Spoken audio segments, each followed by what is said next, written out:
Bienvenidos. En aproximadamente 20 segundos comenzarás a sentir los efectos de este fenómeno sobrenatural.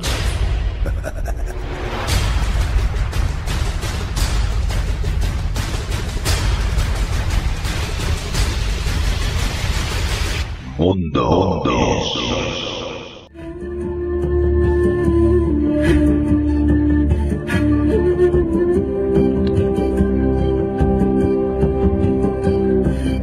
Buenas noches y bienvenidos a todos los oyentes, a todos los presentes y a todos los ausentes que también están presentes. Os habla Juan Carlos Baruch Hernández y esto es Mundo Insólito. Iniciamos un nuevo programa plagado de enigmas, misterios, mitos y leyendas. Mundo Insólito Radio nos descubre la otra realidad del mundo en que vivimos.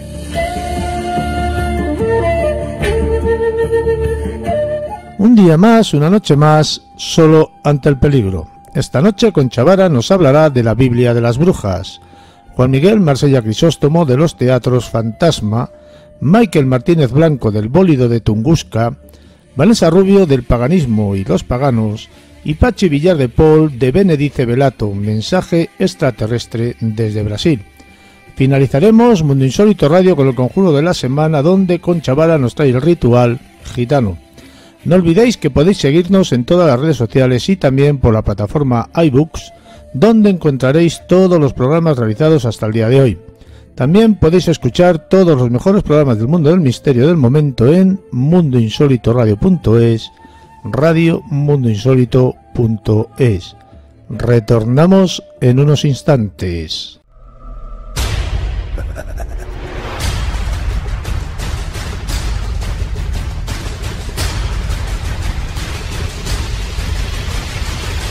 Mundo.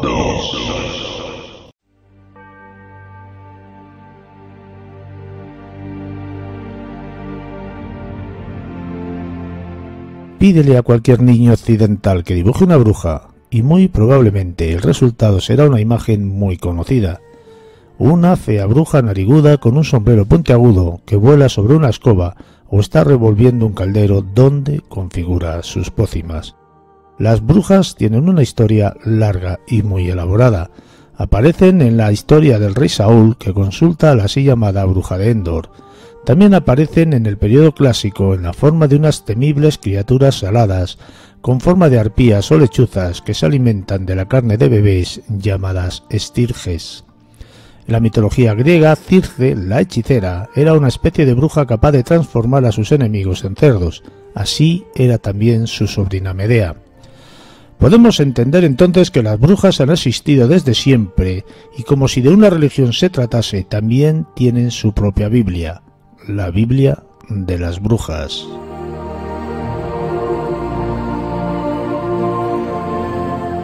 Buenas noches, Concha, bienvenida, ¿cómo estamos? Buenas noches, Juan Carlos, ¿qué tal? Pues bien, solo ante el peligro, como siempre, ya lo sabes. Encantado de que vuelvas una semana más a este nuestro programa.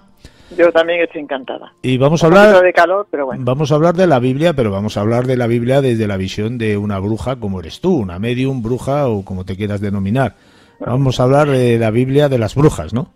De las brujas, sí. La Biblia de la bruja, bueno, es como un diario, Juan Carlos, ¿sabes? Donde bruja y brujos pues registran hechizos, pensamientos, recetas, sueños. En definitiva, bueno, es un grimorio propio, ¿no? Que está personalizado por brujas. Pero ¿de dónde procede, no? ¿Cuál es el origen de esta Biblia, no? Yo luego voy a dar o a intentar dar unas pautas, unas herramientas que son necesarias para aquellas personas que estén interesadas en obtener o en fabricar su propio grimorio, ¿no? Su propia Biblia de brujas, ¿vale? Pero es, o por lo menos yo lo creo así, necesario y fundamental saber que no estamos tratando un tema banal. La Biblia de la bruja existe, y está dividida en varios libros, en concreto en 12 volúmenes, de los que solo sobreviven 6. Los otros 6 se perdieron o al menos pues no se sabe dónde podrían estar o cuál es su paradero, ¿no? Esta Biblia es uno de los libros o conjunto de libros que están catalogados como prohibidos, ¿no? Están prohibidos por los desafíos que presentan para los amantes del ocultismo y la ciencia esotérica. Están plagados de numerosos enigmas y de unas extrañas referencias que hacen a otros grimorios que por alguna extraña razón pues nunca fueron encontrados. Curiosamente, pues están encuadernados en diferentes tipos de piel, vamos, en piel de cuero, porque tú sabes que existen algunos grimorios que están encuadernados en piel humana, ¿no? Uh-huh. ¿Vale? Que además no es inusual la existencia de libros cuya cubierta está hecha con piel humana. Es una práctica que se llama bibliopegia antropodérmica. Es bastante más común de lo que creemos y muy sonada esta práctica en el siglo XIX, aunque bueno, seguro que se hacía mucho antes, ¿no? Tú sabes que en el Reino Unido existe un ejemplar hecho con la piel del primer hombre que fue colgado en la prisión de Bristol. Ahora sí. Este libro se encuentra guardado en la oficina de registro de aquella ciudad. Un chico de 18 años que asesinó a una chica y lo colgaron y después le quitaron la piel y en donde aparece su historial, todo el historial de ese chico con el crimen que cometió, decidieron encuadernarlo con su propia piel, ¿sabes? Además, el cadáver del chico lo colgaron en un armario y lo dejaron ahí olvidado, ¿lo sabes? ¿En un armario? En un armario, se quedó allí guardado, pero por muchos años, hasta que un día lo encontraron, le hicieron pruebas, descubrieron que era el cadáver de este chico, que jamás su familia lo había encontrado, y le pudieron dar sepultura. Fíjate qué historia tan curiosa. Y bueno, otra curiosidad que tiene los libros estos de brujas, la Biblia de la bruja, o al menos estos 6 que existen, ¿no? Que tienen la misma cantidad de páginas, Juan Carlos, 666. No está hecho a conciencia, ¿no? Parece que esta Biblia tiene su origen en la República Checa, en concreto en Praga, que es considerada la capital de la magia, del ocultismo, de la alquimia, y es que la capital checa experimentó en su momento una auténtica efervescencia esotérica, ¿no? Su castillo, su famoso cementerio, el barrio judío con su sinagoga, el puente tan famoso también de Carlo, el puente famoso que por su antigüedad y por su leyenda, el monasterio de Strahov, el reloj astronómico de Praga, que es impresionante con tanto misterio y simbología, la iglesia de Tim, la colina Vyšehrad. Las sorpresas surgen en cada esquina y cada calle o cada plaza de Praga, ¿no? Sobre todo los talleres de magia y de alquimia, ¿no? Esta transmutación de metales para conseguir oro a partir de la mítica piedra filosofal, pues era un ansiado objetivo desde la Edad Media, ¿no? Podría seguir contando más cosas de esta mágica ciudad, ¿no? Y la verdad es que no me extraña nada que la Biblia de la Bruja tuviese su origen allí, ¿sabes? Es más, esta Biblia tiene un nombre, bueno, yo lo voy a mencionar, no sé si se menciona así, pero es muy raro. El nombre de la Biblia es Yah Asungul Tef Nubra. Ya te digo que no sé si se menciona así, pero bueno. ¿Esto qué significa? Bueno, pues en sumerio significa el ángel de la sombra, aunque también le dan el significado del libro de los que se agitan en la sombra. Y en la época victoriana, ¿vale? En los círculos esotéricos de esta época victoriana, comienzan a denominarlo libro de las sombras. ¿A qué sí te suena? Uh-huh. Que imagino que bueno, aparte de ti, también le suena a muchos oyentes. Los volúmenes originales de esta Biblia de brujas están escritos en código, por lo que durante muchos años sus escritos secretos pues dieron lugar a muchas conjeturas, ¿no? Tanto es así que muchos iniciados de la magia pues llevaron a cabo sus experiencias basándose en dichas conjeturas. Hasta que en el siglo XIX pues comienzan a ver la luz los recónditos secretos de la Biblia de las brujas. Un escritor escocés llamado William Andrew Lang, autor de varios libros de hadas y cuentos de hadas, se topa con un pergamino abandonado en las catacumbas de la Catedral de Nidaros en Noruega. Este pergamino pues contiene extensos detalles sobre la decodificación de un antiguo y secreto dialecto, ¿no? Un dialecto usado por los monjes escandinavos en sus estudios sobre astronomía. Bueno, el pergamino está escrito en un dialecto helénico hablado en Arcadia y consiste en la interposición de 2 sílabas griegas con una sílaba árabe. Esto pues hace al texto prácticamente impenetrable, ¿no? Ya que carece de vocales y sus consonantes pues son numéricas, vamos, que no están implícitas en el texto. Solo surgen a través de un análisis comparativo de los valores numéricos y de estas sílabas griegas y árabes. Este pergamino, Juan Carlos, pues sería clave varios años más tarde para descifrar la Biblia de la bruja. Un lingüista llamado Ivanolov, pues entra un día en la casa de un anticuario recién fallecido, estamos hablando en la ciudad de Praga, y los familiares de este anticuario pues estaban liquidando todas las antigüedades. Este señor pues se da un paseo por allí y repara en una serie de libros muy extraños.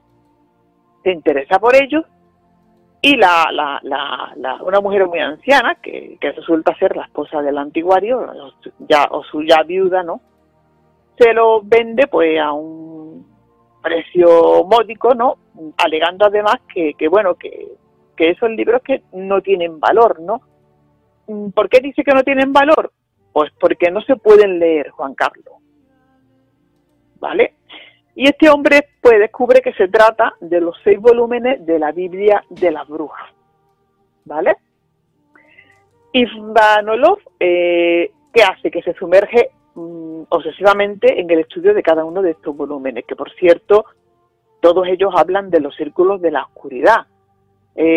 Son círculos descendentes hacia el mal absoluto, que por fortuna se cree que estarían descritos en los otros 6 libros que están desaparecidos. Sin embargo, pues se refleja en uno de estos libros la imagen del horror encarnado. Este lingüista pues se basa en los estudios del anterior, de Lang, y deja también su granito de arena, por supuesto, escrito en notas. La pasión y la obsesión puesta en estos libros lo lleva finalmente a este hombre a la locura y al suicidio, ¿vale? Los 12 círculos de la oscuridad son iniciaciones y preparativos previos para la mente y para la transformación de un iniciado a la magia. Todos los libros están conectados entre sí. Date cuenta que los secretos esotéricos es muy raro que se oculten en un solo texto, ¿sabes, Juan Carlos? O en un solo libro, ¿no? De ellos, pues, hay que aprender las letras, después hay que formar las distintas oraciones. Esto también sucede con todos los trabajos de la alta magia, ¿no? Por fortuna, como es en este caso, ¿no? Siempre hay algún texto que falta, ¿no? Algún libro que no aparece. Que esto me parece a mí muy curioso, que la mayoría de los grimorios de las Biblias que se han encontrado por ahí, de los libros antiguos, los libros llamados malditos, siempre hay textos que faltan, notas que faltan o algunos volúmenes que están desaparecidos, ¿verdad? Pues como siempre, ¿no? Como en todas... Te iba a preguntar yo una cosa, ¿la Biblia esta de las brujas tiene algo que ver con el Wicca? Por supuesto. Por supuesto que tiene mucho que ver también con los wiccanos, con la magia wicca, ¿vale? Además, hechizos, por cierto, que aparecen en la Biblia de la bruja, se pueden llevar a cabo de forma individual, ¿no? Independientemente de que haya tomos que han desaparecido, hay una serie de hechizos que se pueden hacer por sí mismos, ¿no? Además, sería muy peligroso, conectar los hechizos de todos los volúmenes. Fíjate que este hombre, Isvanoló, lo hizo con los 6 libros que adquirió allí de aquel anticuario, ¿no? Y ello lo llevó pues al tormento más espantoso, ¿no? Uh-huh. Y los 6 libros que sobreviven pues llevan a 6 caminos de la oscuridad. Curiosamente, Juan Carlos, estos 6 libros están escritos por 6 autores distintos, ¿vale? Uh-huh. Otra curiosidad. Los libros, bueno, el primero habla del conocimiento mágico de las revoluciones estelares, el segundo habla del poder de crear espectros y fantasmas, el tercero habla del poder de la ilusión, el cuarto del poder del reconocimiento, el quinto del poder sexual y el sexto del poder de la noche. Por supuesto, pues no es de extrañar, además, para nada, que la bestia Aleister Crowley sacó mucho provecho de esta Biblia de las brujas, ¿sabes? Ya he comentado antes que la traducción del título de la Biblia de la bruja pues se llega a denominar con el tiempo como libro de las sombras, ¿no? Y es lo que tú has comentado. Desde hace años, pues, toda bruja, hechicero o wicano que se precie, pues posee un libro de las sombras, ¿vale? Uh-huh. Es un elemento imprescindible para todos aquellos que estén aprendiendo sobre brujería, ¿no? El libro de las sombras, tradicionalmente, pues, debe fabricarse a mano, ¿no? Que hay que ser muy vanita, desde luego, para fabricar hoja a hoja un libro propio, ¿no? Pero bueno, se puede hacer. Incluso hay quien lo hace hoy en día, bueno, que fabrica hasta el papel, ¿sabes, Juan Carlos? A base de unas pastas específicas, ¿no? Pero bueno, como lo importante aquí es el contenido, pues podemos adquirir un cuaderno o un libro con las páginas en blanco, claro está, y eso sí, debemos reforzar las tapas porque lo vamos a usar mucho, ¿no? Y nos tiene que durar mucho tiempo. Voy a dar unas nociones de lo que hay que hacer para aquellas personas que quieran fabricar su propio libro de las sombras, ¿no? Pero antes quería comentar que los libros originales, los de la Biblia de la bruja, los 6 tomos encontrados, se pueden adquirir, Uh-huh. O sea, y además traducidos. Creo, porque he estado yo buscando por ahí y creo que se podría incluso encontrar escritos en el código original y que es totalmente indescifrable, ¿sabes? Para los coleccionistas, pues, mira, pero se pueden conseguir incluso en PDF. Ya sabes tú cómo es la tecnología. Sí, sí. ¿Ves? ¿Qué ocurre aquí? Que seguramente la mayoría de su contenido pues no sea como el de los originales. Pues seguramente. ¿De acuerdo? Como ocurre con la gran mayoría, ¿vale? Bueno, pues para las personas que quieran tener un libro de las sombras, que por cierto yo también tengo mis, bueno, a ver, te voy a explicar. Yo podría tener ahora mismo 6 libros de la sombra, ¿sabes? Porque yo empecé desde niña a guardar papelitos. Es que lo que iba a comentar es que, a ver, sí, hay que adquirir un cuaderno, un libro que tenga unas pastas resistentes para que nos dure mucho tiempo, pero que no es absolutamente necesario, que si una persona quiere tener un libro de la sombra, ¿vale? Un diario donde escribir cada día sus recetas mágicas, sus sueños, sus conjuros, pues lo puede hacer en hojas sueltas, las puede coser estas hojas unas con otras, O, por ejemplo, el ejemplo que pongo yo, ¿no? Mío. Yo durante muchos años he estado escribiendo mis recetas personales, todo lo que he ido encontrando por ahí, todo lo que me ha parecido curioso, todo lo que me ha llamado la atención.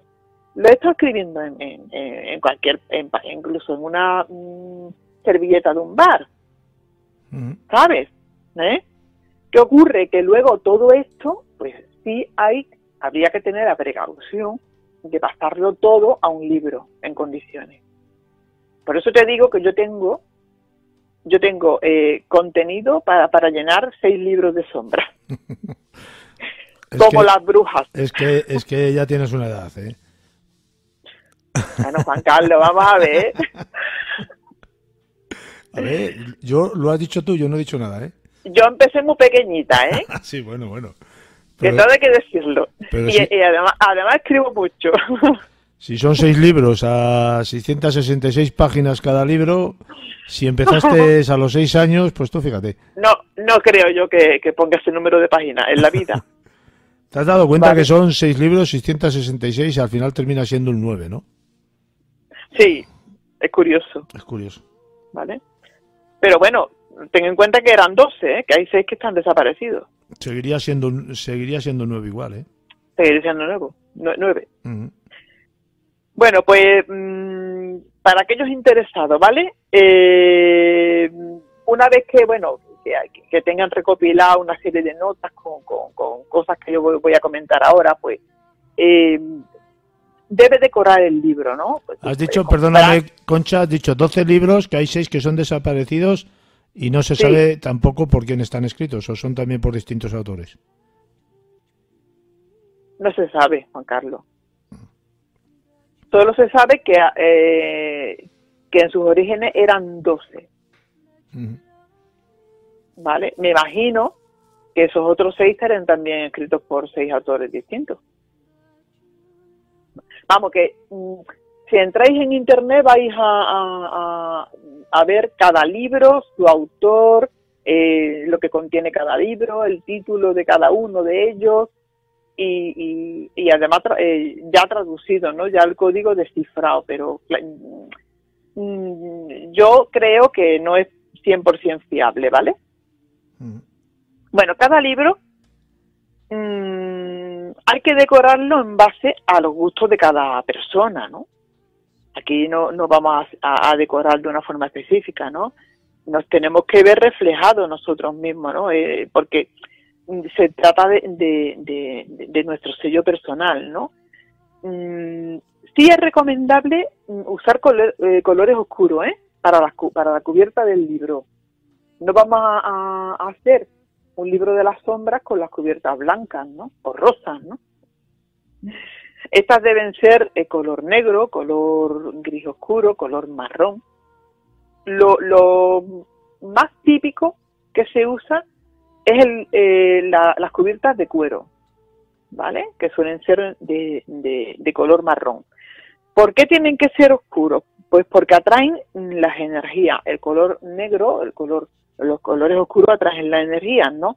Y atrapan estas energías y evitan que las malas vibraciones penetren en el interior del libro, ¿no? Que es todo lo que nosotros tenemos escrito. Esto es lo que hace es proteger el contenido, ¿vale?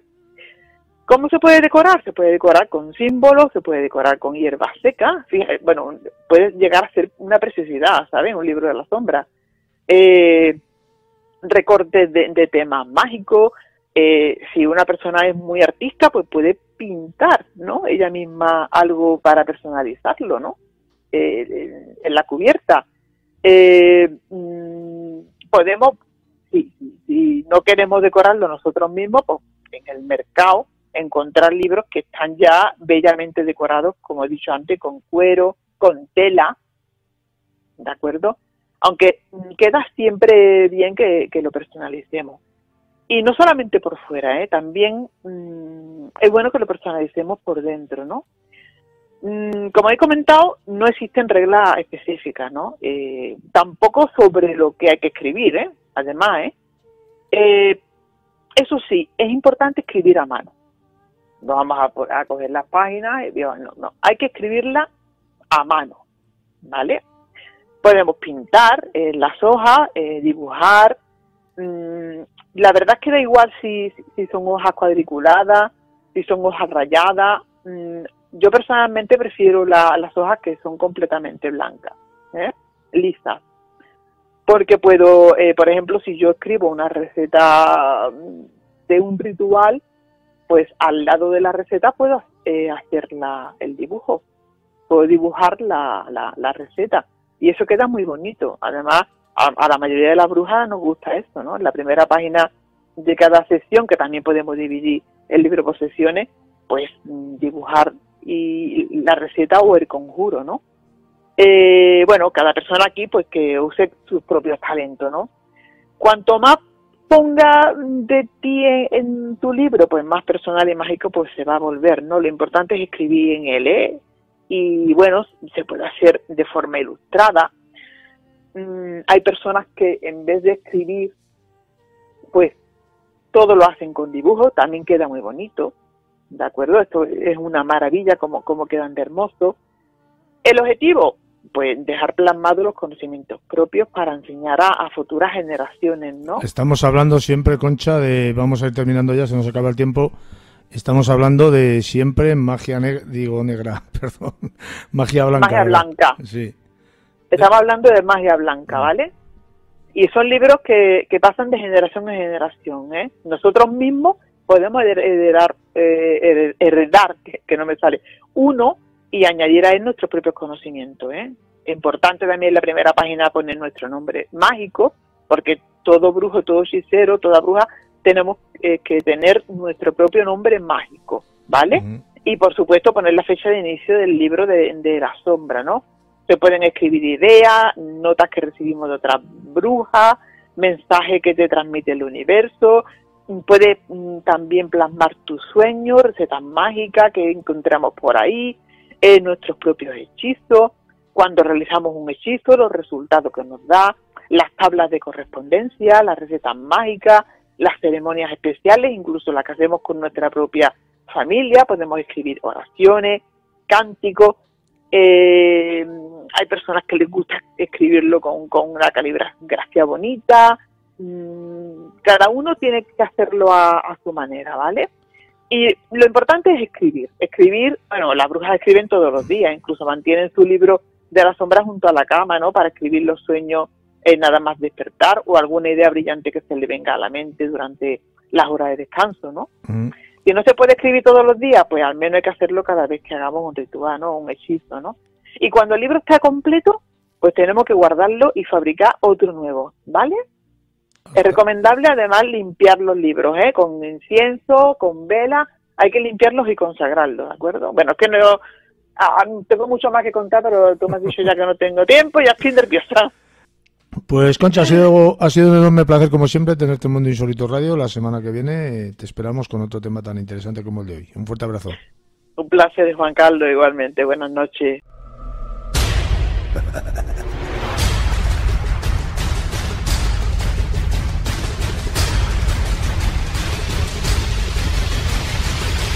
Mundo.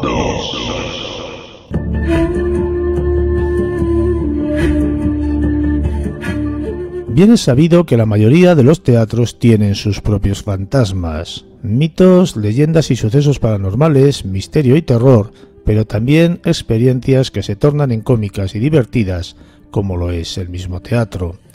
Los propios actores prefieren definir a los fantasmas como seres guardianes, visitas o ángeles, porque consideran que estas presencias no son malvadas, sino amistosas, a pesar de que algunos se lleven sus buenos sustos. De hecho, ellos mismos dicen que un teatro sin fantasma es un teatro sin historia.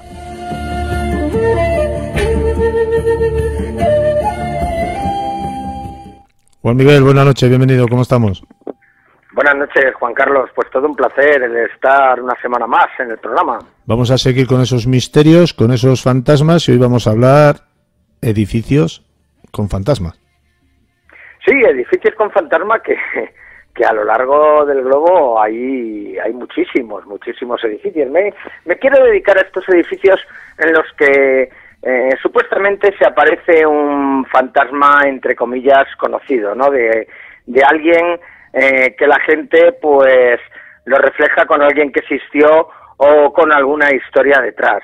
Hay en muchos lugares del mundo en donde hay este tipo de casos, ¿no? En edificios, además, vamos a hablar sobre todo de edificios que están en uso, ¿no? Porque tenemos edificios conocidísimos, ¿no?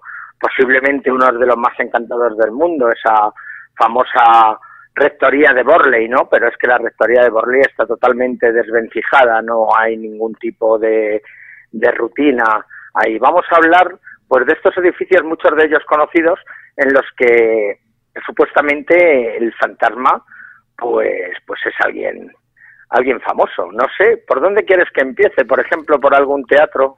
Por algún teatro de Madrid, a lo mejor. Pues sí, vamos a empezar por algún teatro y voy a hablar de dos. Voy a hablar del Teatro Lara y del Teatro Español. Fíjate, en el Teatro Lara vamos a dejar un poco la historia de lado. La historia, pues, es muy bonita, es La Bombonera, es un teatro de unas 400 personas, un anfiteatro precioso y un lugar en el que la realeza, pues, tuvo mucho que ver, ¿no?, con el apogeo de este lugar, ¿no?, en el caso de Alfonso XII y Alfonso XIII. Entre las actrices más conocidas que hubo por esas épocas, además con calle en Madrid en la que vive un buen amigo mío, o vivía, mejor dicho, se llama Lola Membrives. Bueno, pues Lola Membrives, cuentan, era una de las artistas más reconocidas de la época, estaba en barco y más tarde en avión desde España a Argentina y de Argentina a España, y bueno, pues es una de estos fantasmas que actualmente, pues, dicen que se aparece en este Teatro Lara. Pero es muy curioso porque además no solo gente que pueda afirmar que la ha sentido, sino que parece ser que la han llegado hasta a olfatear y oler, ¿no? Como un antiguo perfume, como pasea por las distintas estancias, cómo se enfada cuando la representación no le gusta. En el caso, por ejemplo, hicieron una exposición muy relacionada con nuestro tema, eran como una especie de grabados y dibujos pictóricos de una especie de animales criptozoológicos y de una especie de demonios y demás, y bueno, pues produjo, dicen la gente que habitualmente trabaja dentro del teatro, haya cualquier tipo de función, la gente que trabaja realmente en el teatro siempre, pues te cuentan que en este caso pues hubo distintos fenómenos, se apagaron luces, salas que no se dejaban abrir puertas y demás. Esto es bastante habitual. Pero lo curioso de Lola Membrives es que no solo se aparece en el Teatro Lara, sino como hacía antiguamente en las épocas que era actriz, aparece también en un teatro de Buenos Aires y de Rosario, aparece por distintas partes.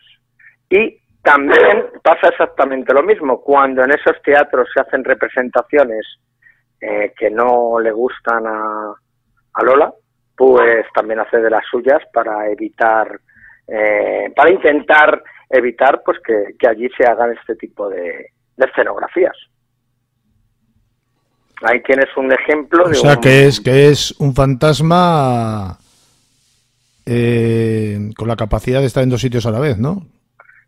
O en dos sitios a la vez, o es viajero. Date cuenta que si nos remontamos a esa teoría espírita de los fantasmas, ellos podrían viajar, si nosotros fuéramos un fantasma, simplemente con el pensamiento a los lugares que más hemos querido en vida, ¿no?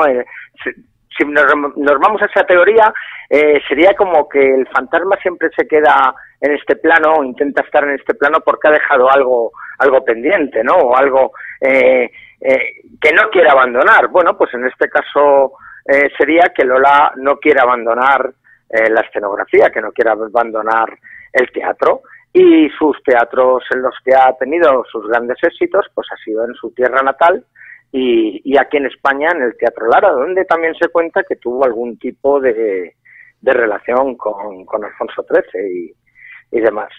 Pues bueno, puede ser que ya no sé cómo llamarlo, en ese estado en el que se encuentra, pues quiera comprobar que en sus lugares donde ha sido una gran estrella, pues que todo vaya como en sus días. Y claro, en el siglo XXI pues ya es un poco difícil que las escenografías fueran como finales del XIX y principios del XX.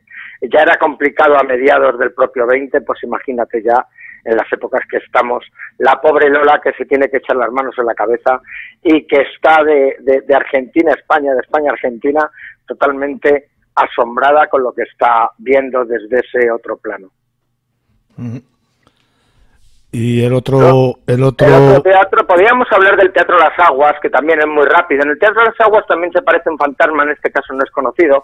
El Teatro de Las Aguas es un teatro muy pequeñito, es de unas 80 a 90 personas en sala.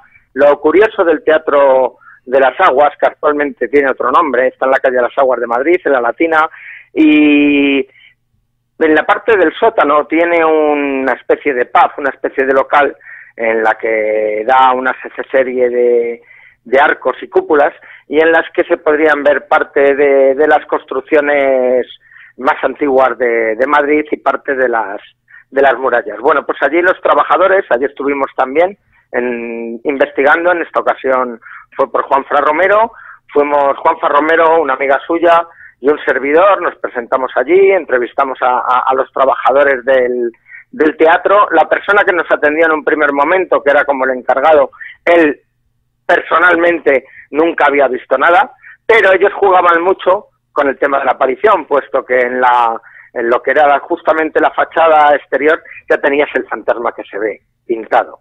Lo que ellos veían era un ser con capa, sombrero, traje antiguo y un sombrero además curioso, un sombrero de copa, un sombrero como el que, para que os hagáis una idea, no sé si tendrán ahora muchos de los jóvenes la imagen de Tip y Cole, pues el fantasma sería algo así parecido a Tip, en la forma de vestir, con la diferencia de, bueno, si vemos a Tip a lo mejor en una noche vieja, pues también le veríamos con capa, pero en un aspecto así, ese tipo de traje negro, antiguo, con forma de capa y este sombrero de copa. Muchas de las trabajadoras nos confirmaron que en más de una ocasión lo habían visto, que vieron cómo lo bajaban las escaleras, que en más de una ocasión los clientes del pub a altas horas de la madrugada, no hay que tomarle mucho caso, pero bueno, que también que se habían encontrado en alguna ocasión con esta aparición y que bueno, que era algo que lo tenían desde siempre y que bueno,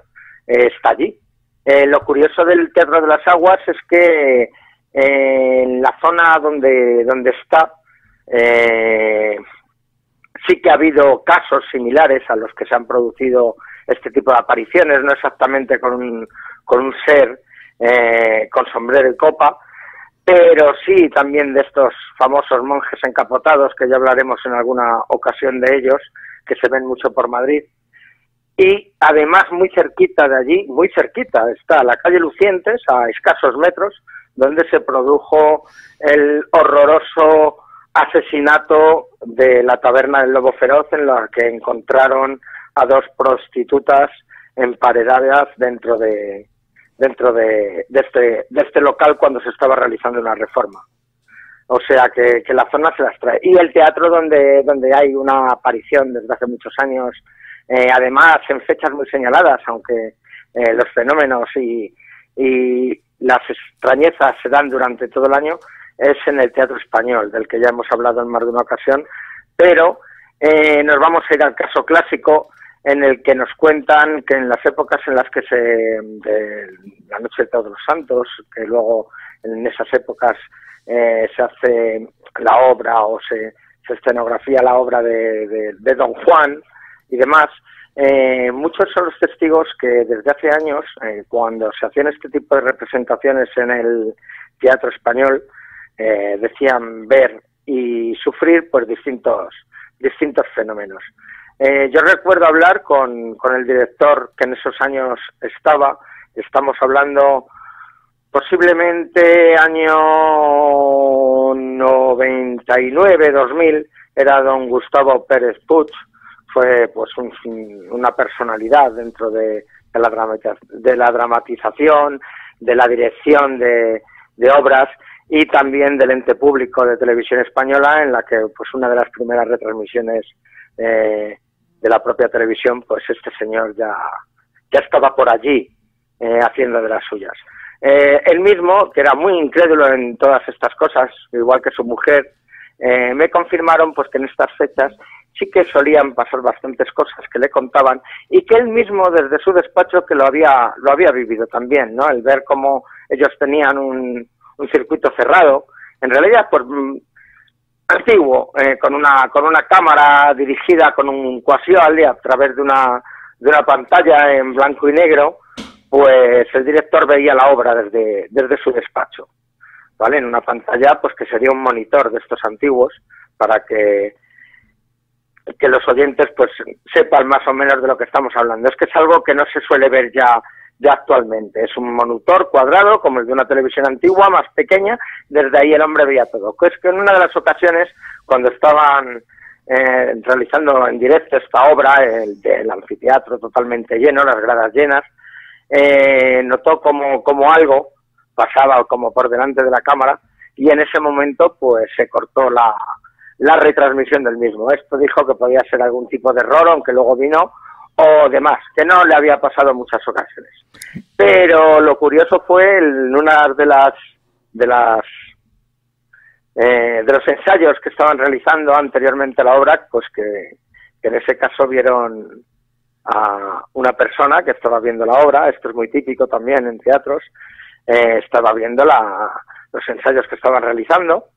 Claro, ellos siguen ensayando, bueno, se preguntan, ven, pero luego preguntaron quién era la persona que estaba allí viendo los ensayos y demás.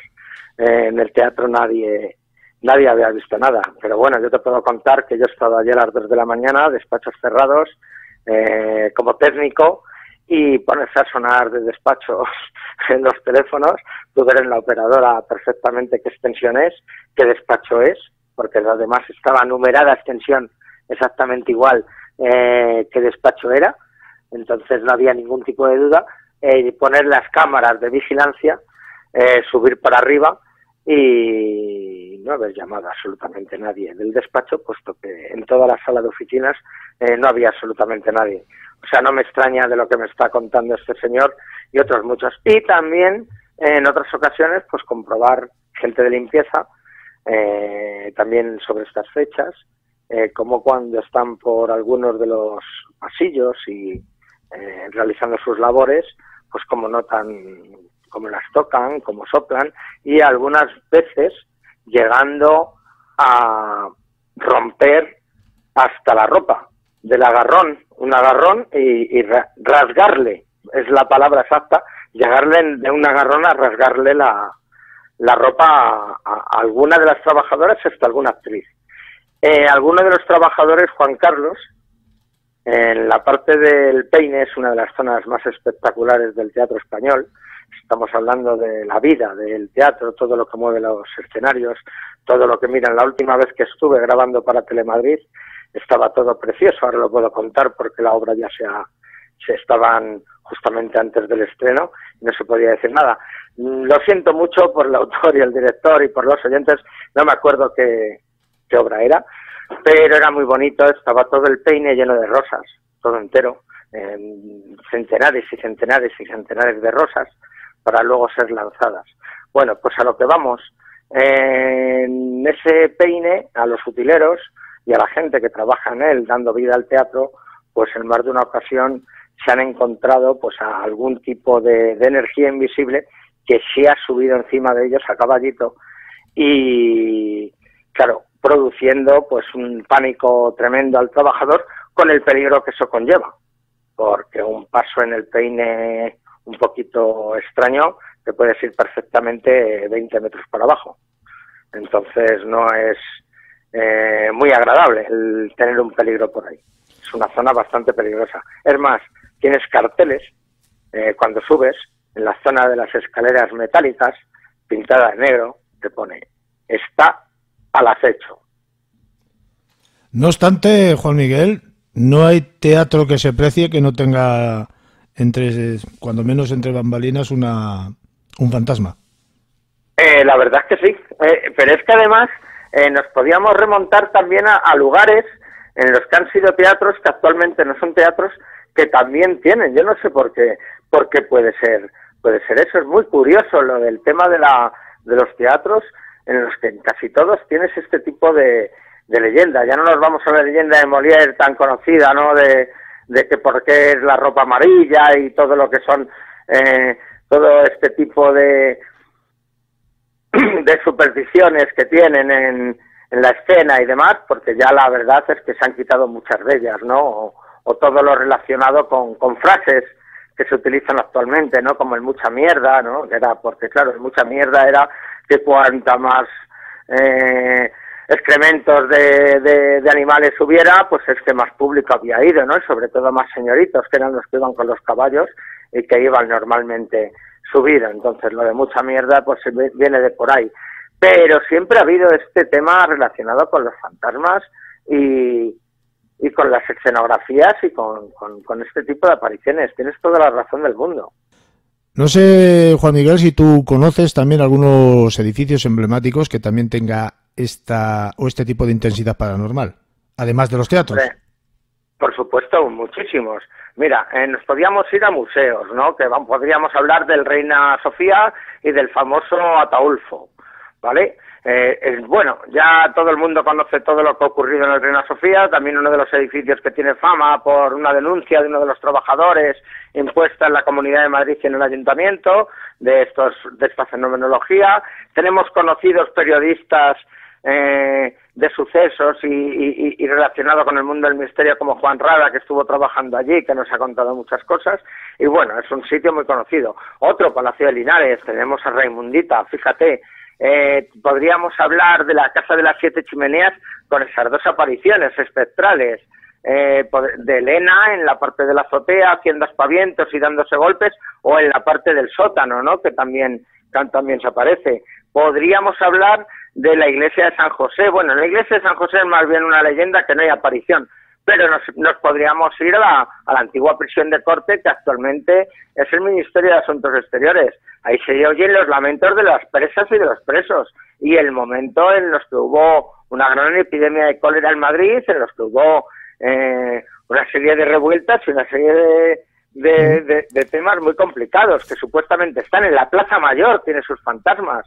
O sea, es que si nos vamos, fíjate, en cuestión de 1 kilómetro, si te he dicho lugares con fantasmas. Fíjate, te voy a proponer una cosa, si quieres, ya que este espacio es tuyo y aquí los temas les pones tú, les eliges tú. Pero a mí me ha surgido la idea, ya que estamos hablando tan someramente de todos estos lugares, no sé si podríamos dedicar de vez en cuando, o una vez cada programa, no sé, o una vez cada 15 días, o una vez al mes, un espacio total de tu sección dedicado a un edificio concreto con toda su historia y todos sus fenómenos paranormales. Pues me encantaría, hombre. Además es que hay muchísimos. Ya te digo que hay muchos, y no solamente lo que pueda conocer de Madrid, que por supuesto lo que conozco más a fondo porque es donde más tiempo he podido estar y lo que más he podido visitar, pero también conozco muchos otros sitios que he tenido la gran suerte de poder visitar y de poder, pues eso, estudiar un poco su historia, buscar datos e intentar encontrar sobre todo gente que sea que esté dada a contar esas experiencias. Que mira, siempre que sale el tema, siempre te encuentras a alguien que te cuenta algo curioso, sobre todo cuando estás trabajando en estos lados. Para mí encantado. Si te parece, lo dejamos ahí. Para la semana que viene, si ya quieres, o la siguiente, pues traemos un lugar de estos encantados con fenómenos anómalos, como yo los denomino habitualmente. Muchísimas gracias, como siempre, por todo, y ha sido un enorme placer volverte a tener en este pequeño programa. Pues lo mismo te digo, y mire, se me ocurre un lugar muy majo que va a ser el Palacio de Cañete para la semana que viene. Ya verás qué curioso que haya esta magia negra. Pues ahí lo tenemos para el próximo jueves. Muchas gracias. De nada, un fuerte abrazo.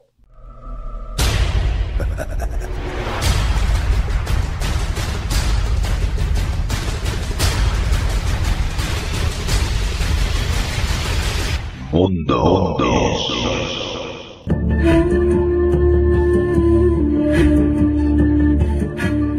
El bólido de Tunguska fue una explosión aérea de muy alta potencia ocurrida en la meseta central siberiana, en las proximidades del río Tunguska Pedregoso, a las 7:17 de la mañana del día 30 de junio de 1908. Este fenómeno alentó más de 30 hipótesis y teorías sobre lo que ocurrió. La detonación fue similar a la de una bomba nuclear.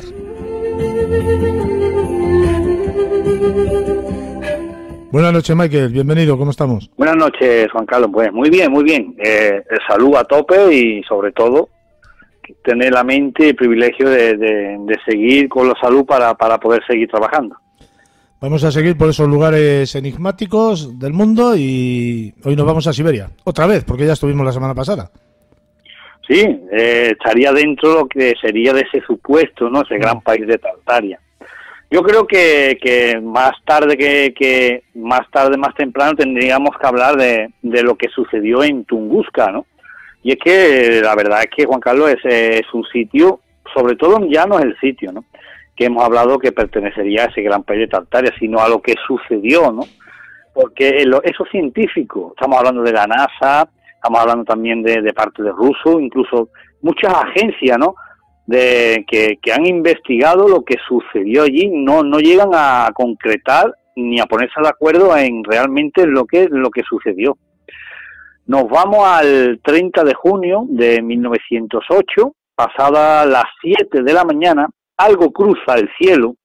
Eso por lo menos es lo que vieron algunos testigos que estaban al noroeste del lago Baikal, ¿no? Estamos hablando que está en la zona de Siberia. Ellos lo describen como una esfera de fuego azulado, ¿no?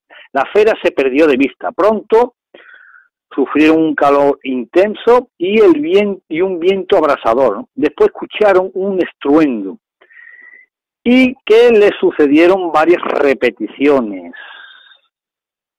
Después de todo eso, les hizo saltar del sitio de donde estaba, ¿no?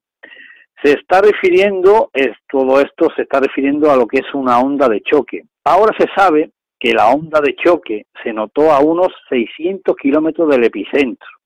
El equivalente sísmico equivale a lo que es en la escala Richter a un 5, ¿no? Estamos hablando de un terremoto de 5 en la escala Richter. Las alteraciones en la presión atmosférica se detectaron incluso en Gran Bretaña. Pero no fue hasta 1921 cuando se trasladó a la zona científico para estudiar lo sucedido allí. A la cabeza iba el geólogo Leonid Kulik, que era el conservador del Museo de San Petersburgo. Lo que encontró allí le heló la sangre, ¿no? Lo que antes era un bosque, ahora presentaba un aspecto desolador. No había ni un árbol en pie, estaban todos tumbados en el suelo, sin ramas y sin cortezas. Todos yacían hacia la misma dirección, apuntaban hacia afuera. Kulik estuvieron varios días andando entre esos troncos de árboles, pero no pudieron llegar a lo que es el epicentro de la devastación y tuvieron que regresar. Lo que son las condiciones meteorológicas no eran óptimas. Tuvo que esperar algunos años, y así que en 1927 lo intentó otra vez Kulik y por fin logró alcanzar el epicentro. Lo que Kulik pudo constatar era el estado de que había quedado todo el entorno. No había ni lo que es un solo árbol, estamos hablando de un solo árbol en pie, y más o menos se sabe que alrededor de 2.100 kilómetros cuadrados se notaba la evidencia de lo sucedido.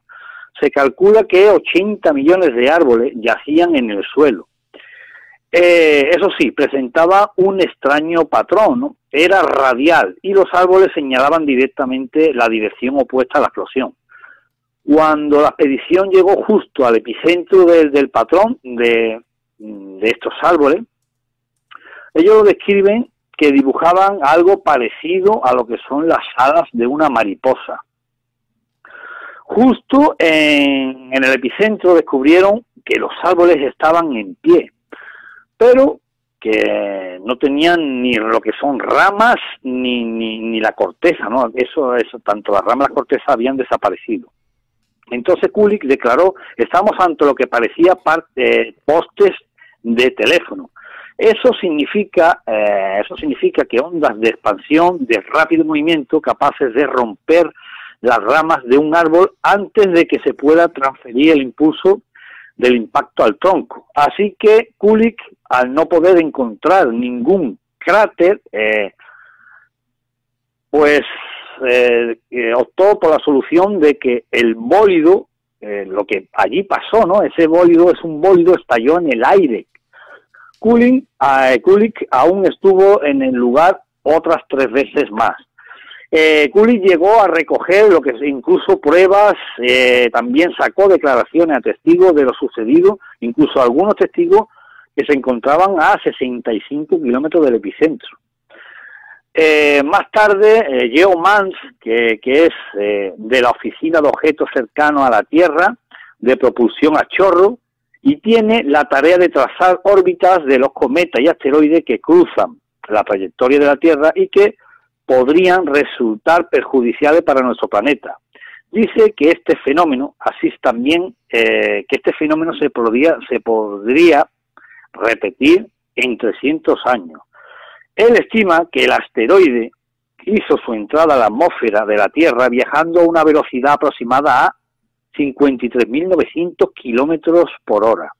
La roca espacial, con casi 110.000 toneladas y 37 metros de ancho, durante su rápida caída, calentó lo que es el aire a su alrededor, hasta alcanzar una temperatura de 24.700 grados Celsius, si lo que equivale a 44.500 grados Fahrenheit, ¿no? Todo eso sucedió a las 7:10 de la mañana, concretamente estamos hablando en Siberia, a una altitud cercana a los 8.500 metros. La combinación de presión y calor provocó que el asteroide se fragmentara y se destruyera, produciendo de este modo una bola de fuego, en la que se liberó una energía equivalente a 185 bombas como la que se lanzó en Hiroshima. Pero por eso, al no haber ningún cráter del impacto, la mayor parte del asteroide pues se consumiría en lo que es la explosión. Aquí, Juan Carlos, tengo que decir que en estimaciones de la potencia de la explosión varían, ¿no? Los daños se han estudiado, como por ejemplo daños que fueron producidos a cabañas, y que estas cabañas fueron devastadas, ¿no? Y que las partes de metal fueron deformadas por el calor. También hay testimonios de roturas de ventanas a una distancia de 400 kilómetros. Incluso hay personas que fueron golpeadas desde sus pies, ¿no? Por eso las estaciones sísmicas, concretamente estamos hablando de la del Reino Unido, la registró. Incluso en Estados Unidos, en el observatorio del Monte Wilson y el observatorio astrofísico smithsoniano, informaron de una disminución en la transparencia atmosférica, que duró incluso meses después, ¿no?, de lo sucedido.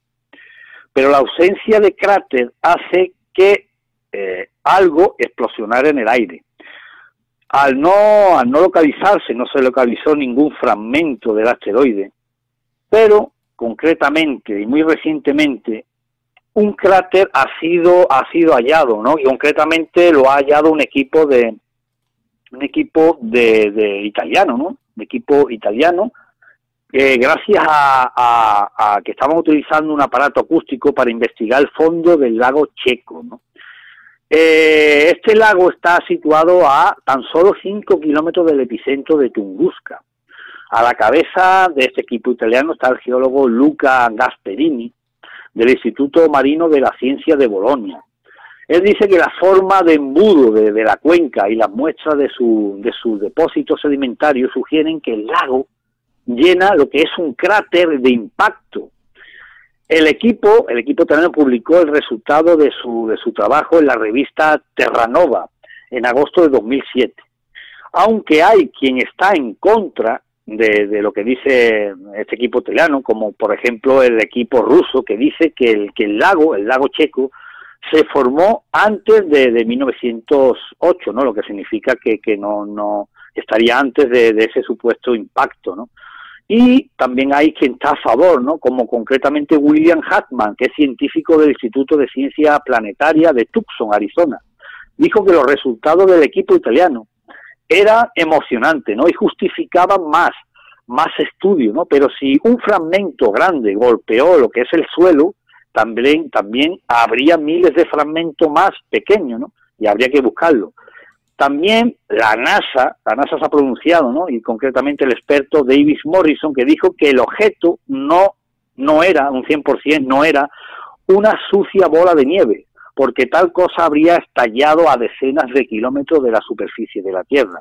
Y continuó diciendo que la teoría de que fue un cometa persiste por inercia, ¿no? Es posible que la falta de escombro es debido a que la explosión fue nuclear. Y en este aspecto de nuclear, ¿en qué se basa? Bueno, pues eso estaría avalado, Juan Carlos, por las declaraciones de Potabonic. ¿Quién es Potabonic? Era el guía que acompañó a Kulik en Tunguska, el cual dijo que la cabaña de su propio hermano fue aplastada por lo que es la explosión, ¿no? Y que el hermano sufrió una larga y extraña enfermedad, y que también los animales como los renos también padecieron y fueron afectados también por esa extraña enfermedad, ¿no? Lo que podría deberse a la radioactividad, que incluso muestras y los árboles, muestras que se han hecho a los árboles que han crecido de la segunda generación, exhiben una tasa de crecimiento fuera de lo normal, que posiblemente sea causa de una mutación. Hay esa teoría también, hay quien dice que posiblemente, basado en testimonios de algunos testigos que dicen que no era una bola, no era un objeto cilíndrico, sino lo contrario, era una especie de objeto en forma de tubo, así alargado, que nos recuerda mucho a esas naves nodrizas, ¿no? En forma de puro, ¿no? Que se ha visto incluso en muchos avistamientos, ¿no? Después, ¿no? De esa época. Y que, estalló lo que es en el aire y que podría tratarse de una nave extraterrestre, refiriéndose a un ovni, ¿no? Hay incluso quien dice que podría ser chatarra espacial, pero hay que decir una cosa, Juan Carlos. El primer satélite artificial lo puso en órbita los rusos, ¿no? Estamos hablando del Sputnik, que fue en 1957, lo que significa que no puede ser ninguna chatarra espacial ni ningún objeto puesto por el hombre en órbita. Lo único que hay claro y lo único que llegan a un acuerdo son en dos motivos muy claros. Lo que pasó en Tunguska proviene del espacio, proviene fuera de la Tierra y que explosionó tanto como si explosionó en lo que es en la atmósfera o en lo que es en el aire, como si puede ser que impactara en el suelo, ¿no? Como se creó ese lago Checa, ¿no? En eso están de acuerdo de que algo fuera de la Tierra entró, ¿no? En Tunguska. Y lo segundo es que si llega a producirse, en vez de a las 7:15, se hubiera producido media hora después, a las 8 menos cuarto, hubiese llegado a San Petersburgo, ¿no? Y entonces no estaríamos hablando de lo que es en Siberia, en lo que es en la tundra, ¿no? En lo que es en un bosque prácticamente desolado, prácticamente deshabitado, ¿no? Sino que estaríamos hablando ahora de posiblemente de lo que habla en la Biblia, ¿no? De Sodoma y Gomorra, ¿no? Sodoma y Gomorra, ¿no? Lo que pasó allí, ¿no? Cualquiera sabe. En eso es lo único que se pone de acuerdo, ¿no? De que si llega a producirse media hora después, pues no hubiera impactado lo que es en sitio deshabitado, ¿no? Hubiera cogido una gran ciudad como San Petersburgo. Así que, Juan Carlos, llevan casi, porque desde 1921 llevan casi un siglo, en años, investigando allí, y la verdad es que no se ponen de acuerdo en lo sucedido. Y eso que tienen evidencia, ¿no? Evidencia física, rastro de algo que entró en nuestra atmósfera y dejó ese rastro, ¿no? Que hoy en día, bueno, sigue siendo un gran misterio de lo sucedido. O no se ponen de acuerdo o no quieren que nosotros sepamos que se ponen de acuerdo para no ponerse de acuerdo. No sé si me he explicado.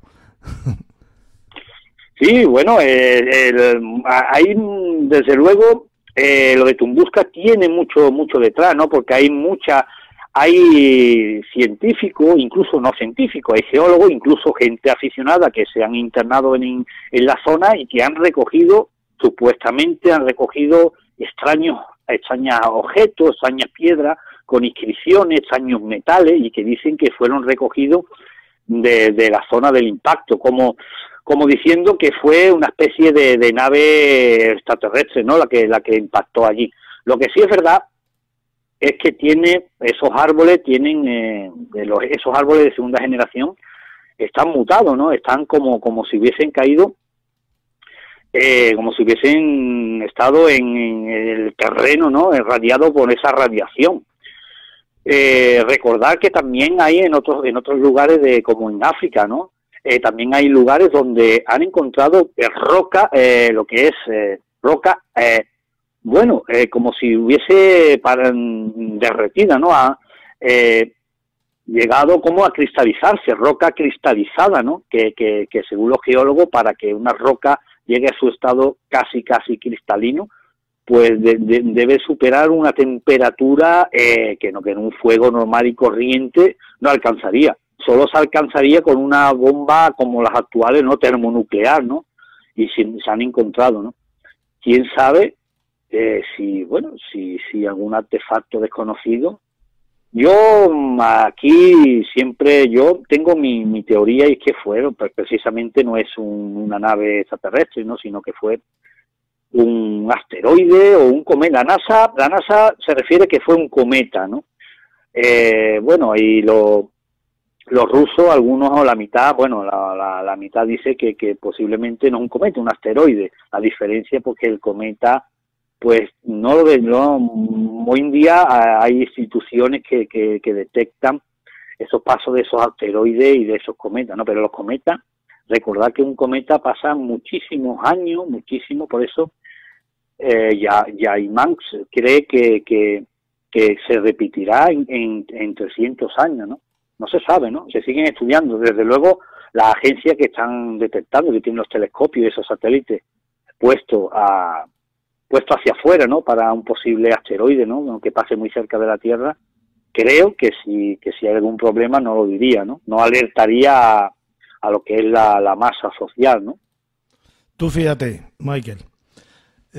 Sea como sea, tú lo sabes, el misterio existe y ahí está, y tardaremos muchos años, quizás más de lo que nuestra vida nos contemple, en saber la verdad de todo lo que está ocurriendo. La semana que viene te esperamos con otro lugar misterioso, enigmático de nuestro planeta Tierra. Michael, un fuerte abrazo. Ha sido un placer, Juan Carlos.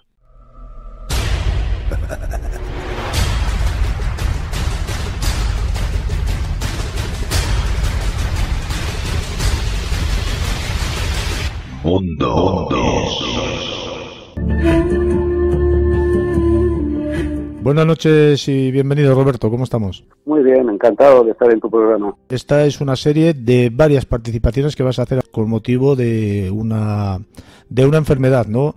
Y bueno, la hemofilia es una enfermedad que afecta a muchísimas personas y yo quiero que nos expliques un poquitín lo que es. Bien, como tú has dicho, la hemofilia es una enfermedad que antiguamente pensaban que era vampírica, pero no es así, ¿no? Es una enfermedad del cuerpo, que tenemos un tipo de cromosomas que lo que hace es que la persona humana, en caso de herida o hemorragia, esas plaquetas funcionen. ¿Qué pasa? Existe lo que es el llamado efecto dominó. En estas personas que tienen hemofilia, llega a lo que es un punto del ciclo que esa pieza no corta. Entonces es cuando no coagula esa sangre y es cuando se sangra más. Entonces, es una enfermedad que a día de hoy está más que tratada, pero hay muchas personas que no piensan, ¿no? O no saben. Entonces, es por eso que estamos en este proyecto solidario. Y ahora vamos a hablar del proyecto, porque tú perteneces a una asociación, ¿verdad? Efectivamente, soy cofundador del grupo de radioaficionados Tecúrico España, del canal 17 de la Unifor Sierra Aragón, USB. Salimos en el canal 27165, que es la que corresponde al canal 17, y este año pues celebramos el tercer aniversario, y es por ello que nosotros como grupo queremos hacer una llamada general para este tipo de celebración. Queremos regalar una emisora, lo que es el 5 de julio, regalaremos una emisora, lo que es a todos los, bueno, a todos, al ganador, no, sería mucho. Sí, vais, en definitiva vais a celebrar un sorteo contra a todos aquellos que hagan una donación para esta asociación en pro de la hemofilia, ¿verdad? Efectivamente, la asociación se llama AS Madrid, es una asociación que lleva más de 30 años tratando con personas con este problema o esta enfermedad, y nosotros hemos querido ser un poquillo solidarios, ¿no? Y hemos querido ser partícipes en lo que es en este proyecto. Y donaremos una emisora, sí, lo que es al ganador de esta donación. Una emisora de radio aficionado, estamos hablando. Exactamente, es la conocida Superstar 360, una mítica emisora de los años 80, impoluta en su caja y su manual, es para verla. En pleno funcionamiento, claro. Efectivamente, no está más que probada. Para aquella gente que quiera participar en el sorteo, ya hemos dicho que tienen que hacer una pequeña donación, por mínimo que sea, siempre lo decimos, es importante, porque muchos pocos suman mucho. Si te parece bien, decimos el número de cuenta y el concepto en el cual se tiene que poner para ingresar, ¿no? Efectivamente, no, lo que es la donación es personal. Puede ser desde 1, 2, 3, eso es personal, ya eso depende de lo que es de la persona. Y esto sería lo que es a la asociación de AS Madrid, pertenecería a lo que es a la Caixa, y el número sería ES 1721 00 17 38 14 02 00 13 45 56. Y este sería el número de cuenta. Concepto o asunto, tendría que poner C, Q, B, E, que serían las siglas de CQ Brico España, C, Q, B, E, más el número de teléfono, ya que si en caso del sorteo fuese el ganador, el mismo 5 de julio nos pondríamos en contacto con la persona ganadora. Eso sí, es ámbito nacional. Si en caso de que fuese participantes de fuera de España, la emisora sería ganadora de esa persona, pero lo que son los gastos de importación, ¿no? Debido a lo que es el tema de envío, correría lo que es a gastos de esa persona. Sí, pero todo el mundo está, si quiere, puede participar en esta donación para esta asociación en pro de la hemofilia. Si te parece, vamos a repetir, la entidad es la Caixa y el número de cuenta, el ES 17 2100 17 38 14 02 0013 45 56, no me he equivocado, ¿verdad, Roberto? Ninguno. Y el concepto, en concepto tenéis que poner en mayúsculas CQBE más el número del teléfono para aquellos que quieran participar en el sorteo de esta tremenda, mítica emisora de los años 80, como bien nos ha dicho Roberto. Roberto, muchísimas gracias por traer ante nosotros, ante todo nuestro público, esta asociación, este sorteo y esta dedicación que te hace ser grande como persona y como ser humano. Un fuerte abrazo. Muchísimas gracias, ¿no? Espero que con esto, ¿no? Entre todos, esperamos que este proyecto, este tercer aniversario, coagule. Y mire, ¿no? Muy contento, ¿no? Donde esta palabra me emociona y todo. Muchísimas gracias, Juan Carlos. Un abrazo, hasta luego. Hasta luego, buenas noches.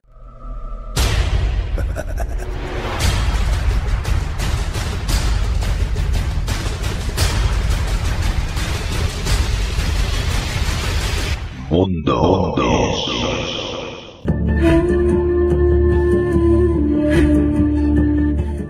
El paganismo ha sido ampliamente definido como alguien involucrado en un acto religioso, práctica o ceremonia que no es cristiana. Otros lo definen como las religiones fuera del cristianismo, judaísmo, hinduismo y budismo. Al progresar el cristianismo hasta la era presente, un pagano vino a ser cualquiera que no fuese cristiano, y el paganismo denotaba una creencia o religión no cristiana. Si la religión no se ajustaba al molde judío, cristiano, islámico u oriental, entonces se decía que el que practicaba esa religión estaba involucrado en paganismo, aunque muchos simplemente definen al paganismo como el no tener religión. Buenas noches, Vanessa, bienvenida. ¿Cómo estamos? Buenas noches, compañero. Muy bien, un placer estar con vosotros y con la audiencia. Hoy nos vas a hablar de paganismo, ¿verdad? Sí, es un tema bastante interesante y también hay mucha confusión sobre qué es ser pagano y qué es el paganismo. Así que vamos a intentar un poco aclarar esos conceptos. Yo creo que es una diferencia que debemos de cuando menos clarificar, porque como tú bien has dicho, mucha gente confunde una cosa con otra. Exactamente. Pues cuando usted quiera, empezamos. Bueno, el paganismo, de hecho, hace referencia al politeísmo o la adoración de más de un dios. Si nos trasladamos a culturas antiguas, como en la antigua Roma, pues vemos que tienen un panteón con distintos dioses, ¿no? Y cada dios también pues se puede asemejar a una fuerza de la naturaleza o a un tótem relacionado con un animal, ¿no? En el caso pues de la diosa Minerva, ¿no? Está relacionada pues con la fuerza, con la intuición, y la intuición se representa con el animal de la lechuza o el búho, como lo queramos llamar, ¿no? Entonces el paganismo es este culto, tanto, digamos, a las distintas deidades, a los distintos cultos que hay del politeísmo, que conocemos pues de culturas antiguas como la cultura egipcia, la cultura griega, la cultura romana.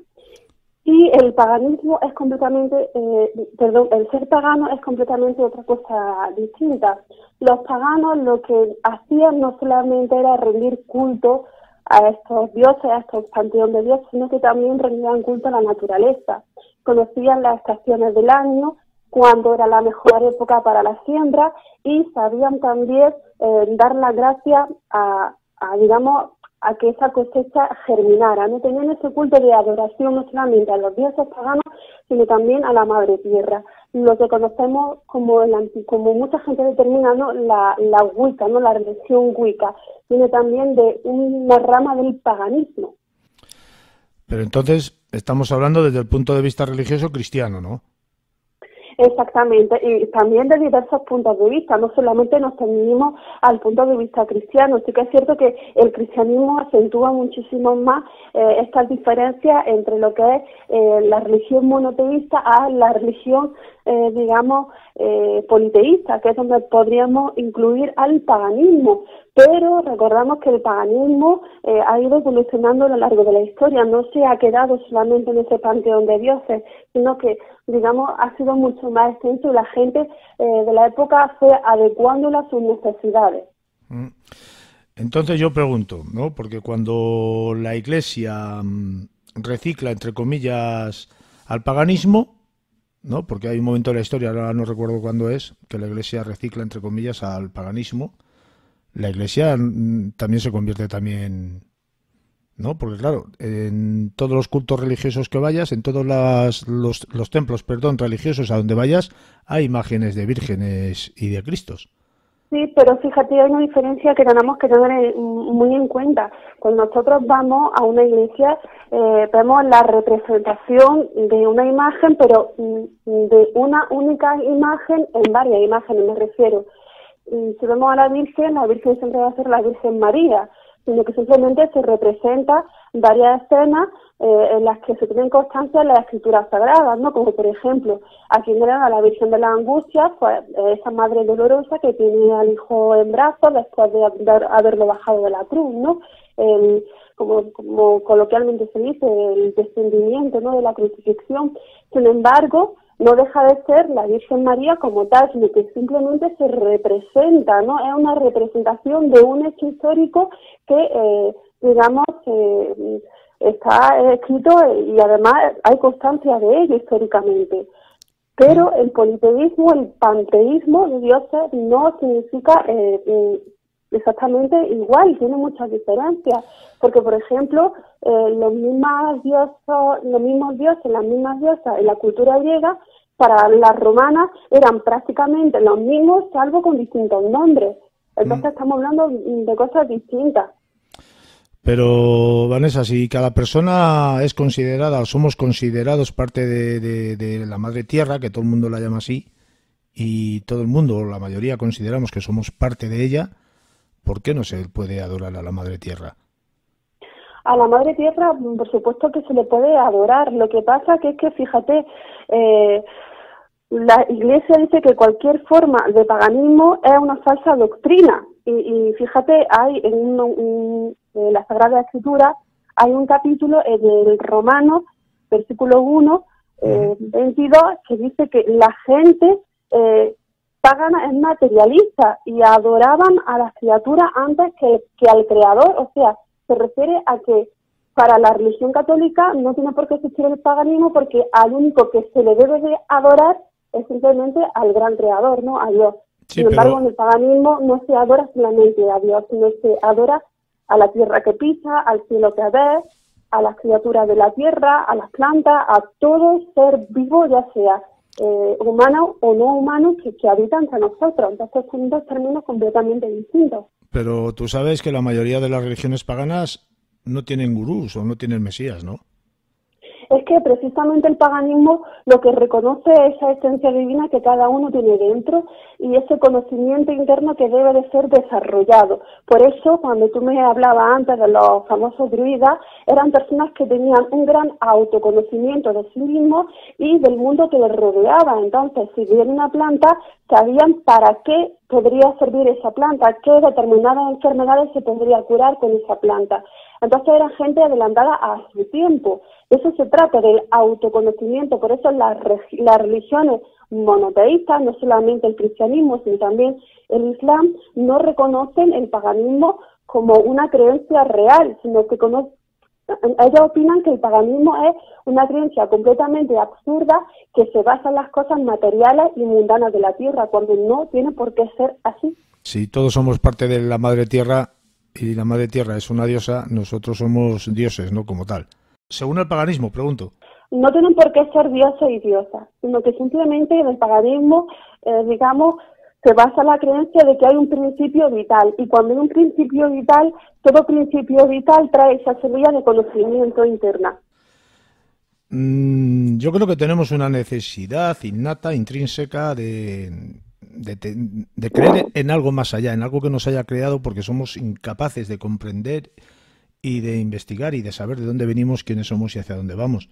Por lo tanto, ese miedo a la desaparición que podemos tener una vez que nuestro cuerpo muere, nuestra esencia desaparece, dejamos de ser, de sentir, y ese miedo es el que nos hace tener creencias en determinadas religiones y en determinados dioses. No sé si estás de acuerdo conmigo. En parte estoy de acuerdo contigo. Como bien te dice, el ser humano siempre necesita creer en algo, tener esa carencia, digamos, de dar esa respuesta posible hacia dónde vengo, hacia dónde voy, para qué he venido y por qué estoy aquí, ¿no? Pero no tenemos realmente por qué tener, digamos, necesidad de decir tengo que tener una religión sí o sí. De hecho, hoy en día hay mucha gente que es muy espiritual, pero que no es ni católica, ni agnóstica, ni no cree en ningún tipo de religión, cree, digamos, en ese autoconocimiento interno y en el poder interno que tiene cada individuo para poder desarrollarse. ¿Cómo se puede ser espiritual sin tener fe o creer en algo más allá? Pues mira, muy fácil. Ser espiritual no significa que tú creas en Dios, no significa que tú creas en determinada religión, ¿no? Y que adoptes su doctrina o adoptes sus reglas. Ser espiritual es tener conciencia de que quizás no seamos solamente materia, ¿no? Sino que hay algo más allá de la materia que, aunque todavía no hemos acabado de comprender ni se ha podido dar respuesta, pero que sí que hay algo más y sí que necesitamos trabajar esa parte independientemente de tu idea y de tus dogmas de fe. Tú sabes, Vanessa, que los ciclos lunares y los solares son bastante significativos en el ser humano y en la Tierra, ¿no? Los ciclos lunares, cada 28 días, sabes que hacen una significancia importante en nuestra actuación y comportamiento. ¿Estos ciclos lunares y solares también son significativos en el culto pagano? Así es, y fijaros una cosa, para la mujer sobre todo, para las mujeres nuestro ciclo menstrual se mide en 28 días, se miden por ciclos lunares. Para el paganismo también eran muy importantes los ciclos lunares, porque ahí es donde ellos medían el tiempo, ellos sabían cuándo era fin de año o cuándo se acababa determinada época del año por el ciclo lunar y por el ciclo solar. Entonces, por ejemplo, para el paganismo, ellos tenían la costumbre sabían que cuando llegaba primavera era como empezar un año nuevo, era como empezar un ciclo nuevo, ya sembraban la cosecha y cuando llegaba el mes de octubre era finalizar ese año, se pasaban octubre, noviembre, diciembre, hasta que volviera otra vez la primavera, en una época de stand-by, de, digamos, comer de lo que la tierra les había dado durante esa cosecha, ¿no? Entonces ellos medían el tiempo de esa manera, tanto por el ciclo solar como por el ciclo lunar. Evidentemente la luna tiene mucha influencia en las mareas de los océanos, en las plantas, en nosotros mismos. Hay personas, cuando tienen algún tipo de trastorno mental, que según en qué fase esté la luna, pueden estar más tranquilas o más alteradas, según sea su estado físico. Si las religiones dan una esperanza o un poco de esperanza a una vida supuesta más allá o a una reencarnación, porque la mayoría de las religiones, por no decir todas, admiten que hay una reencarnación. Si eso nos da una esperanza para dejar de ser y de dejar de existir como seres humanos, ¿por qué las religiones se quieren imperar unas sobre las otras y por qué quitar a esas otras religiones politeístas, como tú has dicho, que siguen dando esperanza a esos seres humanos también? No entiendo por qué esta preponderancia de unas religiones sobre otras. ¿Es que hay alguna religión que tenga la posesión absoluta de la verdad?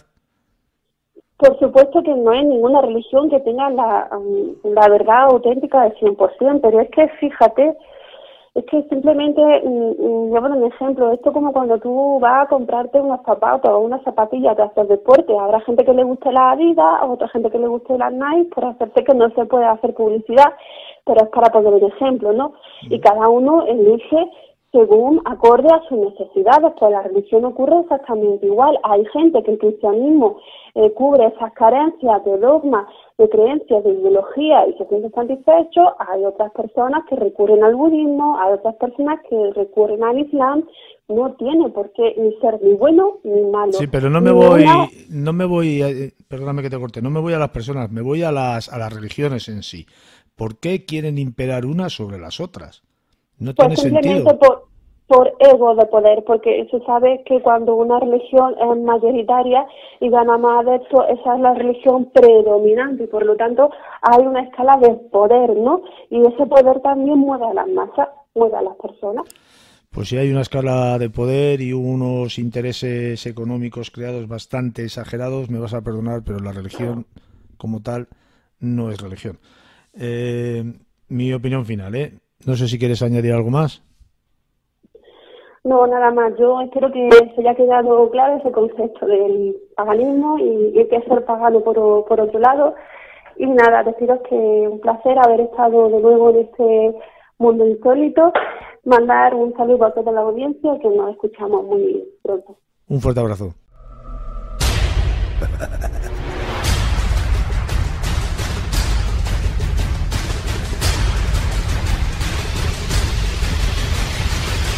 Mundo.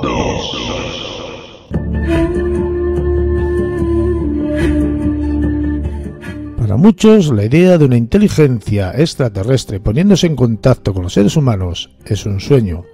Para otros muchos, una pesadilla.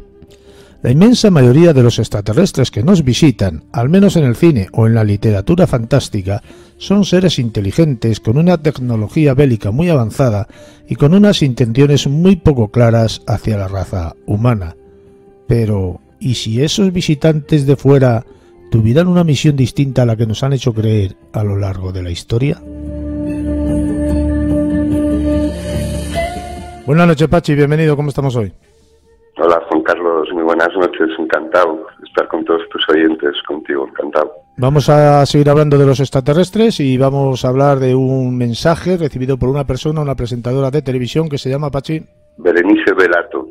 Y que además de presentadora es artista, es pianista, música clásica, pero también hace, digamos, temas muy modernos, muy cósmicos, para que nos entendamos, de música que la gente puede ver en YouTube. Cidade da Luz, por ejemplo, Berenice Velato.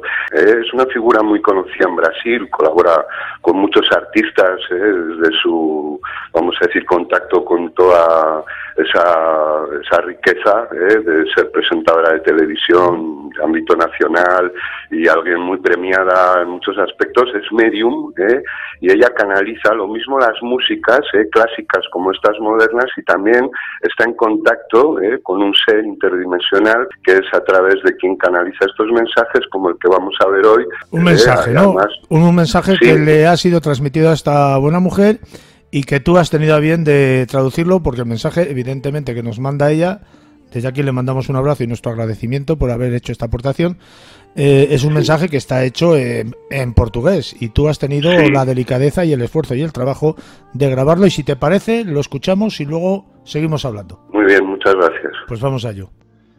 Paz para todo nuestro universo. Desde Río de Janeiro, Berenice Velato saluda a todos aquellos que están conectados con las bellezas y las formas de nuestro universo, recordando que nosotros estamos conectados a otras dimensiones que no son apenas algunas, sino que son varias. Entre unas y otras tenemos un espacio que es el paralelo a todo aquello que tiene significado en nuestra vida. Es una onda, un vacío que nosotros llamamos de atemporal. Es un portal que se abre y las personas entran en este portal haciendo que podamos estar en otras dimensiones, hablando, expresándonos y siendo conducidos por otros seres interdimensionales. Estos seres que son interdimensionales actúan en nuestra frecuencia, haciendo que todos nosotros podamos trabajar y hacer una labor en beneficio de toda la población.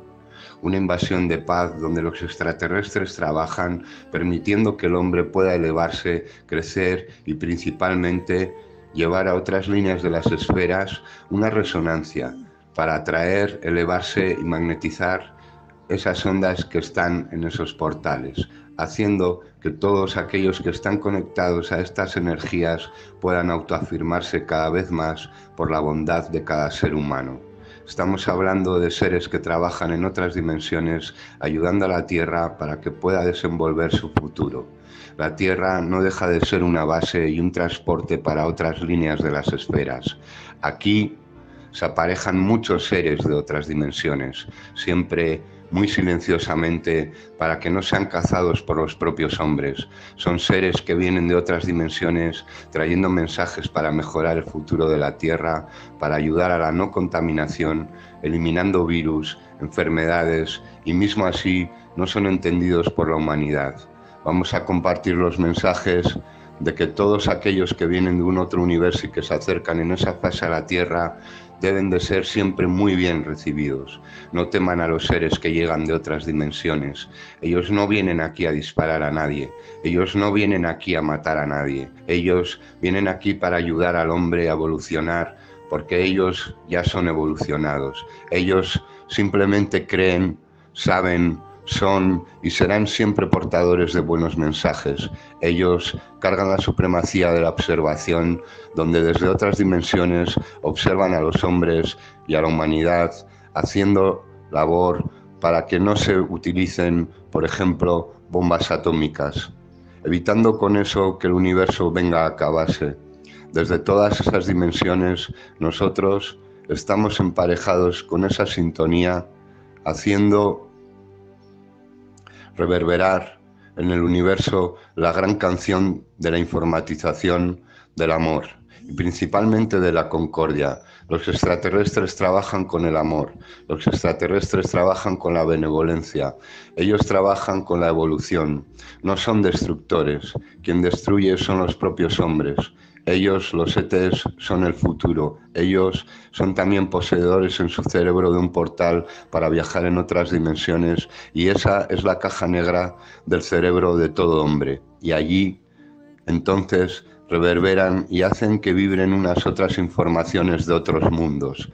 Entonces, ahí es el sensitivo. Es ahí que se encuentran las informaciones en esa resonancia donde cada voz, cada pensamiento, cada mirada son magnetizados a través de otras líneas, de otras dimensiones, donde comandados por un espacio diferente de este de la Tierra, esos seres que tienen una evolución mucho mayor ayudan a las personas a caminar hacia la paz y no para la derrota. Y así el hombre va comprendiendo con el avance de esa tecnología que cada uno tiene una misión en la Tierra, cada ser tiene el por qué estar aquí. Cada país tiene su frecuencia, Cada país tiene su comando y no vale la pena querer producir destrucción, porque quienes impiden eso son justamente estos estelares que trabajan con esa gran magnitud para la evolución del ser humano. El amor y otros sentimientos están muy por debajo todavía de aquello que el hombre debería ya estar conociendo, que es la plenitud. La plenitud es un sentimiento que los estelares tienen, es ser y estar, y el hombre no está todavía cerca de ser. El amor es todavía muy pequeño cerca de aquello todo que tiene que comprender, porque el ser es la plenitud de una única célula, haciendo con que él sea único, no comparándose con ese vacío, esa mediocridad que él llama ser humano. El hombre está todavía lejos de hacer una evolución, los estelares son evolucionados, ellos practican la contemplación de todo lo que es bello. Es una generación la de esos seres, ayudando al hombre a evolucionar en el día a día para que todos ellos puedan ser magnetizados por esa obra divina que se llama vaso universal. A todos ustedes que estuvieron oyéndonos a través de este mensaje, sean muy valientes, sean seres que puedan vivir en varias otras dimensiones, todavía no saliendo de su cuerpo, pero sí por el camino andante de sus pensamientos y de sus emociones. Muy agradecida a todos, de Berenice Bellato, Río de Janeiro, Brasil. Bueno, Pachi, yo me parece que el mensaje es tremendamente directo, habla de la humanidad, habla de la naturaleza, habla de la paz y habla del amor, pero bueno, dentro de todas las cuestiones que a uno le surge mientras escucha este mensaje, que volvemos a repetir, que has tenido tú la delicadeza y el trabajo y el esfuerzo de traducirlo del portugués, habla de seres interdimensionales, o sea, estamos hablando de seres que vienen a esta dimensión o a este nuestro plano de existencia desde otro. Sí, bueno, ese mensaje ha sido muy complicado de traducir. Tengo la suerte de, desde hace ya muchos años, haber leído mucho en lengua portuguesa.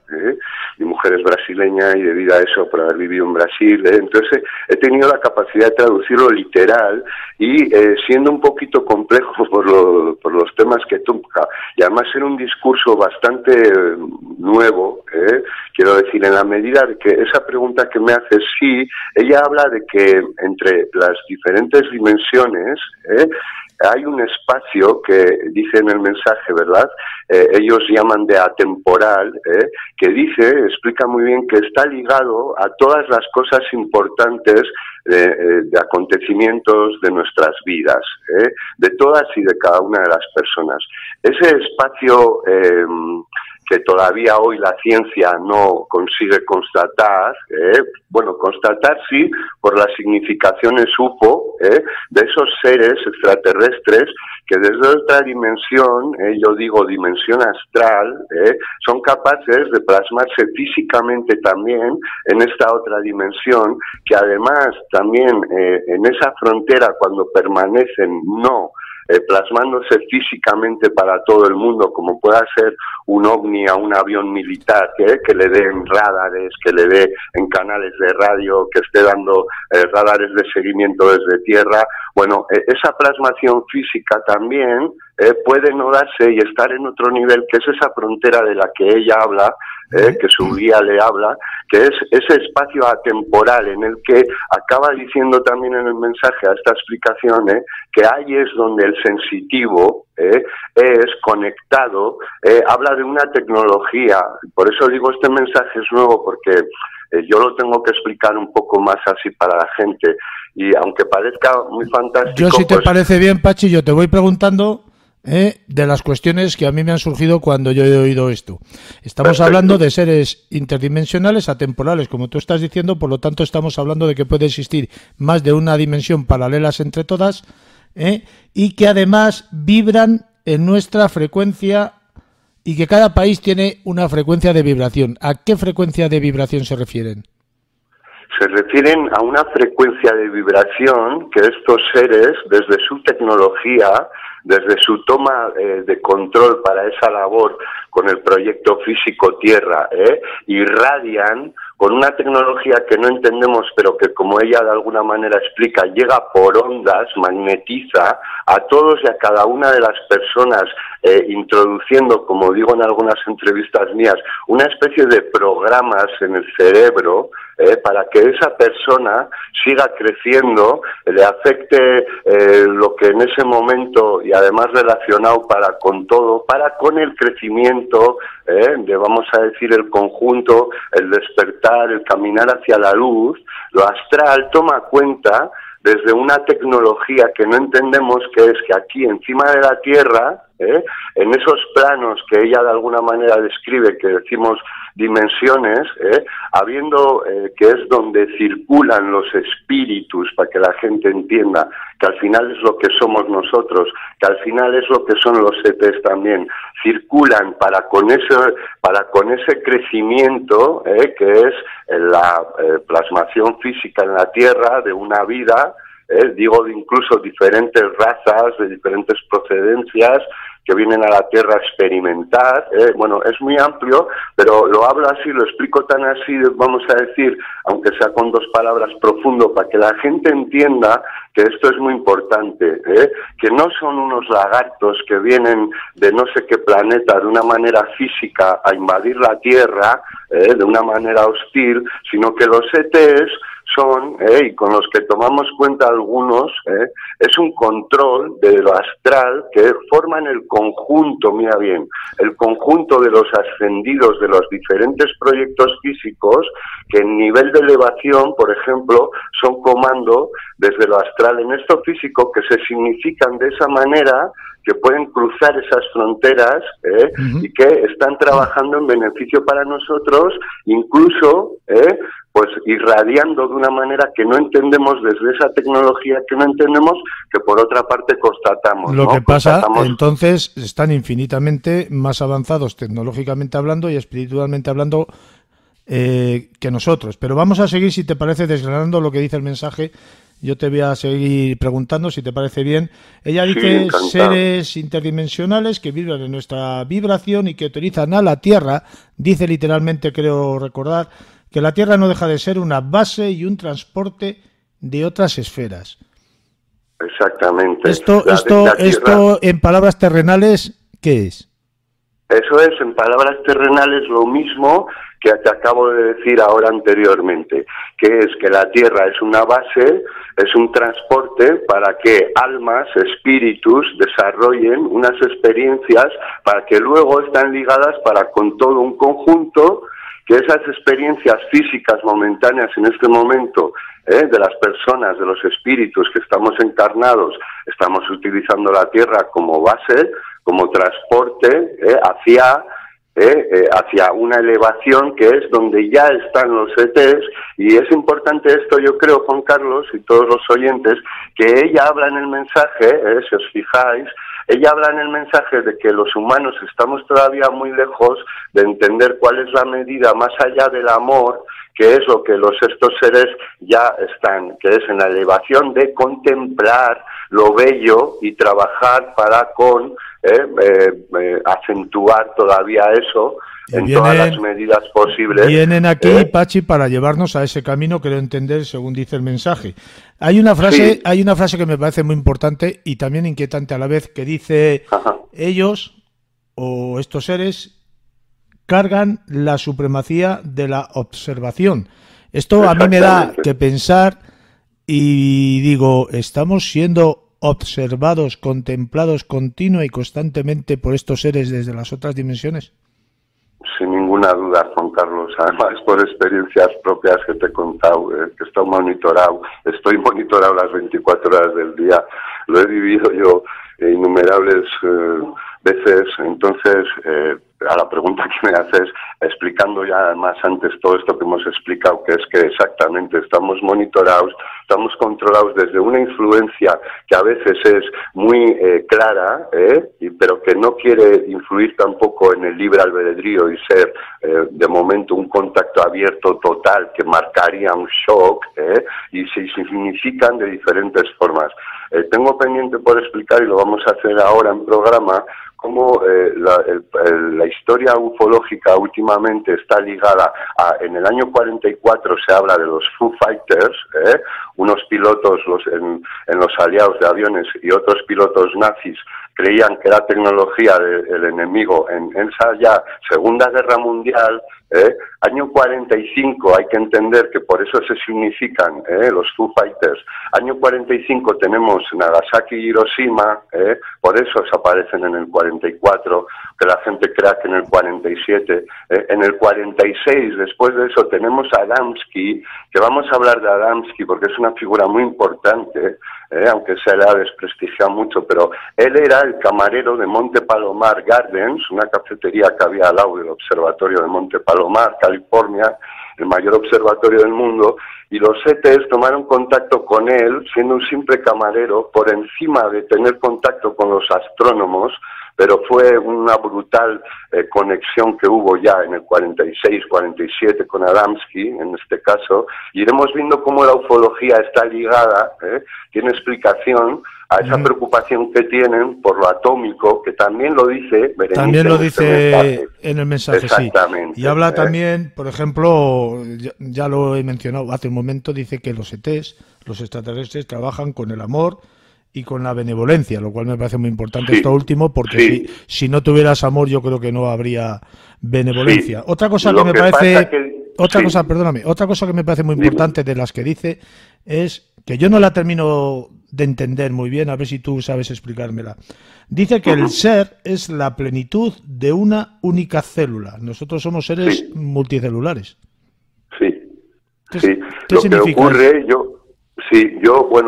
ese audio lo tenemos en original, ¿verdad? En portugués, en este caso no es interesante pasarlo porque la gente no va a conseguir entenderlo, pero lo tenemos, es decir, que podemos demostrar que es la traducción literal perfecta. Y a esa pregunta que me haces, por eso te explico esto, verán los oyentes, ella, cuando dice él y esa única célula que es a lo máximo que se puede llegar, yo ya entiendo que habla casi de la divinidad, ¿no? Y de que utiliza hasta el momento que no nos sentamos integrados de una única célula, que sería, vamos a decir, Dios, el vaso universal, que también utiliza... ¿Una consciencia universal también? Eso, en conjunto amplia, tanto como para nosotros, siendo un conjunto de células orgánicas en este caso, pero también algo por encima de eso, que somos un espíritu y una conciencia, y que llegamos a otros planos y venimos de otros planos para este desarrollo aquí. Hay un momento en el que yo creo, interpreto, por eso digo también es una traducción literal a un audio de 8 minutos, pero interpreto, Juan Carlos, oyentes, que ella hace alusión a que el hombre todavía no ha llegado a la contemplación de sentirse parte de un único grandísimo que es Dios, y que eso sí, lo divino, el vaso universal, por estar muy conectado, muy ligado, entender que tiene que observar y ser positivo, nunca ser destructivo, ser parte de un todo, y desde ahí yo creo que deja claro cómo el hombre, si no es así, está en la mediocridad, ¿no? Estamos muy acostumbrados a ver por las diferentes salas de cine o televisión películas de extraterrestres donde, aparte de ser amorfos, deformes, tecnológicamente muy avanzados, pero físicamente deformados, estamos hartos de ver estas imágenes de estos seres, supuestos seres extraterrestres, que nos creemos que son belicosos, cuando en realidad pudieran ser bien seres de luz o seres espirituales que traen armonía y traen paz, ¿no? Claro, porque mira, vemos una tecnología que Hollywood utiliza, y porque es evidente, todas la constatamos, sabemos de las significaciones ovni y de las capacidades que tienen, qué velocidades cogen, cómo se significan. Entonces Hollywood no puede negar eso, y no lo niega, lo saca, pero luego no saca desde la posición para defenderse de alguna manera de que son hombrecitos que se estrellan sus ovnis, que además huelen muy mal cuando están muertos, que los tienen en hangares, y es un poco, por supuesto, la confusión que generan para tenernos, una vez más, engañados, para tenernos no entendiendo que los UFOs los ovnis, los ETs son espíritus elevados, son algo que nosotros, como dice Berenice, son nuestro futuro, podemos llegar a esa capacidad de desarrollo, de elevación espiritual, también tecnológica, y es donde deberíamos de estar mirando para no destruir, para ser positivos, para contemplar al otro, para preocuparte por el otro, porque la verdad es preocuparte por el amor del otro, el amor es preocuparte por la verdad del otro. Entonces, si todos nos preocupáramos por la verdad del otro, el amor fluiría algo muy por encima del amor todavía y de la concordia, que es la contemplación del otro, viéndolo como parte tuya, viendo todo como parte de un todo y hacia un camino de elevación, y no de esto que nos cuenta Hollywood, que vamos a una esquina todos a matarnos, que somos muy malitos, olemos muy mal, y no. Y los ETs no quieren bajar todavía aquí, dejar eso muy claro, pero estamos llegando en una hora, y gracias que tenemos programas, iremos contando, Juan Carlos. Se llama... pero es muy amplio el tema y es muy interesante lo que dices. Hollywood no se quiere engañar. Esto que tú has dicho de ponerse la parte del otro se llama empatizar con lo que él sufre, padece, ve y siente. Si te parece, vamos a ir terminando, se nos acaba el tiempo, pero sí que vamos a dejar ahí una frase que has dicho tú y que me parece muy importante, porque podemos llegar, según tus palabras, a esa capacidad de desarrollo espiritual a través del amor y del sentimiento y de ponerse en la posición del otro, saber cómo sienten los demás. Y no es tan difícil. ¿Sabes lo que pasa? Que en esta vida, en esta sociedad, por desgracia o por suerte para algunos, nos tienen manipulados tecnológicamente hablando desde la televisión, desde la educación, ya no religiosa y espiritual, sino también en la educación para nuestros jóvenes, nuestros niños, que, entre comillas, les aboban y les sumergen en una sociedad consumista y explotadora de la personalidad y del espíritu. Pues sí, y tú lo sabes como nadie porque eres maestro de escuela, además. Ha sido un placer, como siempre, tenerte en el programa. La semana que viene te esperamos con otro tema, cuando menos tan interesante y no sé si controvertido como el de hoy. Un fuerte abrazo. Agradecer a Berenice Velato, un abrazo a Brasil, muchísimas gracias, y a ti, Juan Carlos, y a todos los oyentes, muy buenas noches, un placer.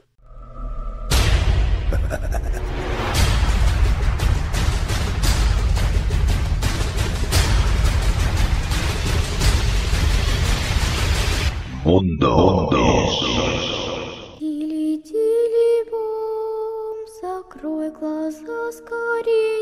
Hola amigos de Mundo Insólito. La magia gitana tiene orígenes muy antiguos. Sus hechizos, lectura de mano, conjuros y maldiciones han sido siempre muy buscados y muy temidos. Se cree que provienen de la sabiduría de los antiguos egipcios, ya que tanto el pueblo gitano como su magia se sitúan como descendientes de la diosa egipcia Isis. Esta diosa tenía poder para predecir el futuro y lanzar maldiciones. Hoy os traigo un antiquísimo ritual heredado directamente de las tradiciones gitanas llamado Puche, que también recibe el nombre de bolso de encantamiento o saco mojo. Este es un amuleto gitano que atrae la fortuna, el amor y también aleja los malos espíritus, las energías negativas. Además, traerá abundancia a nuestra vida. El Puche es un amuleto confeccionado por la bruja gitana de forma artesanal, aunque en la actualidad también suele ser fabricado por magos y chamanes. Se realiza en una bolsa o saquito de tela generalmente rojo, del tamaño de la palma de una mano, y lleva una cuerdecita incorporada para poder abrir y cerrar. En este saco se guardan objetos mágicos de gran valor espiritual. El número de estos objetos debe ser como mínimo de 3 y como máximo de 13, debiendo ser siempre un número impar. Su contenido puede ser muy diverso. En el interior de un Puche podemos llevar algo de oro o plata, estampita, hierba seca, plumas, minerales, semillas, garbanzo, ajo, moneda dorada, raíces, huesos, símbolos, etc. A veces en la fabricación del mismo, las brujas gitanas también añaden unos testigos áuricos sólidos. Esto es para que represente a la persona que va a usar el amuleto, o sea, algo que lleve su ADN, como por ejemplo cabellos, pieles muertas o recortes de uñas. Un Puche puede ser también de un color en particular que potenciará su finalidad. puede llevar un símbolo especial bordado y contener objetos rituales creados para propósitos generales como la atracción de la riqueza o el amor. En este caso hay que escoger pues un saquito del color apropiado que defina el uso que le vamos a dar. Por ejemplo, rojo para el amor, azul para representar la espiritualidad y la protección angelical, verde para proteger la salud, de color dorado si queremos atraer el dinero o conseguir un trabajo, de color negro que va a disminuir la energía negativa y va a crear un campo de protección a nuestro alrededor, marrón para la estabilidad y la